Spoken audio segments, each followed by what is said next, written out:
And at this time, I was on Zanga, and Zanga was the coolest thing. And I was part of this internet family. It was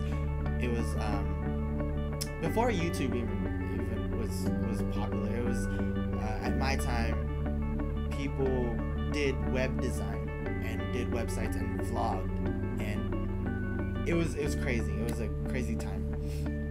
So I decided that was my outlet to come out to folks.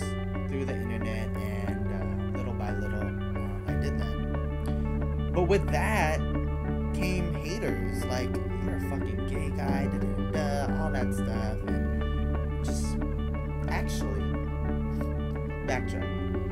So this is where I actually got my first boyfriend, through the internet. Yeah, it's kind of. But this guy lived around in my area, you know.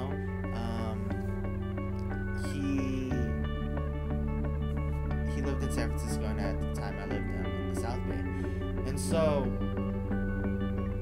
he had a girlfriend. And he was dealing with some stuff with that. And I decided to test my ability to see if he was really straight. For some reason, I had this feeling that he wasn't straight, so I decided to IM him, and we started talking, and he tells me, like, I would dump my girl for you. I was like, whoa, for real? And it was, from then on, it was just like, okay, this is for real. So, he was my first kiss, and I was like, wow. And he was my first other stuff. And but there's something inside of me that was like, okay, I can't just invest my time in you. Like, I need to expand my horizon to other people. I don't know what it was, but I just wasn't feeling him anymore. I know it's kind of shady, but that's what I was feeling. So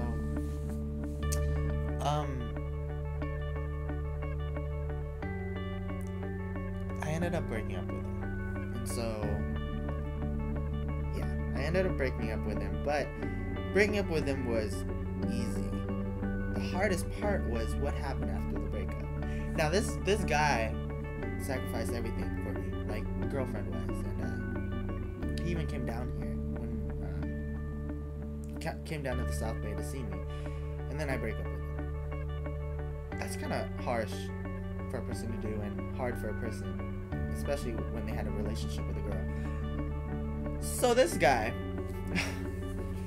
was heartbroken, and he was heartbroken to the point where he would like call me, and at this time cell phones weren't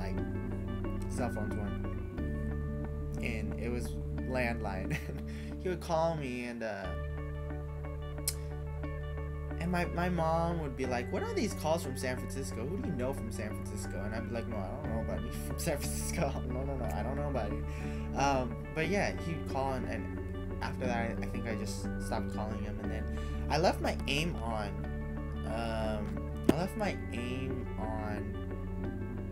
And I went to the library. This time, I really did go to the library, because other times I would say, I'm going to the library. But the library wasn't really open, and but they didn't know that. So I went to the library for real this time, and I come back home, and then I see my sister and my brother, and they're like, we need to talk to you. And I was like, oh shit, they found out my lies, like I really wasn't in the library or whatever, but I was this time, so I was like, I wasn't tripping so much, and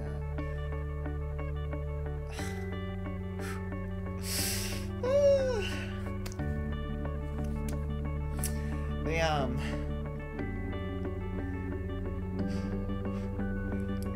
man, it's bringing back memories. My sister talked to me, and she's like, we know. And I was like, fuck.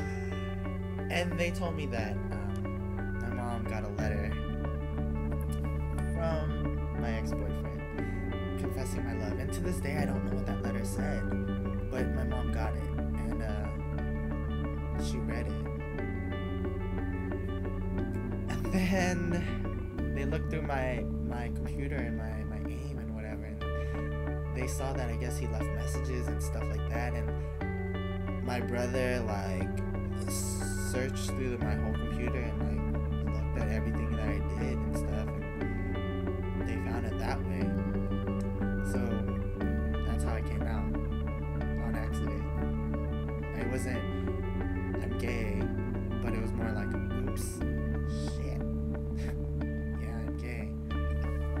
So we went downstairs and me and my sister talked, and it was the craziest talk I've ever had in my whole life, because I was finally pouring out how I felt, and like I was telling her how I've been feeling and all this stuff, and like it just piled up, and telling her like everything. And I remember her saying along the lines of, you know, we weren't mad that you're gay. We were mad that you lied to us.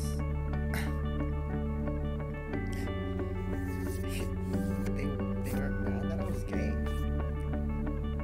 The only reason why they're mad is because I was lying to them? What? So I felt more stupid because I couldn't trust my family. And granted, society has this thing where, you know, at the time where you need to keep who you are to yourself, because I don't think your family's gonna accept you. You hear these stories and stuff, so yeah, you know. So I was grounded, obviously, from the internet and everything else because I lied to them, but not because I was gay. So that was a big relief, but I really cried. I was bawling because I was like, thank you for accepting me, and I know most families wouldn't accept me for who I am, but you guys did, you know? But for my mom, at least, she was in denial. She was definitely in denial. And from then on, it was the things that I had to deal with as far as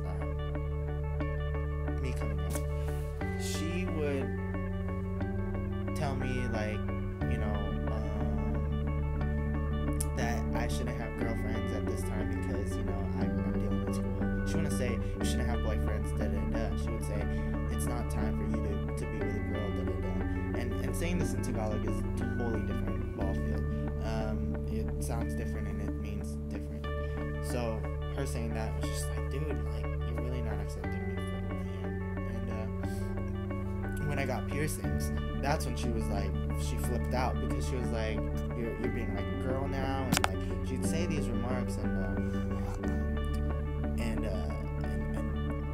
she'd say these remarks when we'd be watching TV, something about AIDS and all that, and she'd be like, oh, you see the gay people, they always have AIDS, you know, you just be careful, you know, all that stuff. She'd say it indirectly, but I knew she was talking to me, you know, like, oh gosh, look at all those gay people, and I mean, like, hurting inside, because it's like, dude, you're talking about me, you're talking about your son, like, what the fuck, you know, like,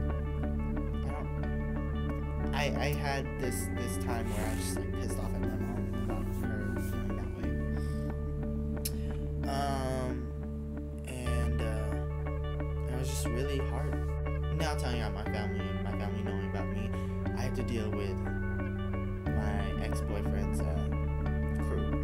So my ex-boyfriend's crew were, I don't know, a couple of dudes who were straight, and turns out one of them ends up to be gay. You know who you are, Philip. So they decided to gang up on me on my internet, and so they were like gay bashing me, like real talk. Words can really get to a person. Words can kill, like real talk. It killed me to the point where I was depressed and I cut myself. Yeah, these words were on the internet, and they weren't physically like hurting me, but they were internally, emotionally draining, and it just hurt just hearing all this stuff. And I just came out, and I didn't have a resource to go upon and go do. Like, I didn't have any gay friends like that at the time. I was just dealing with this on my own. And at the time, there weren't many folks who were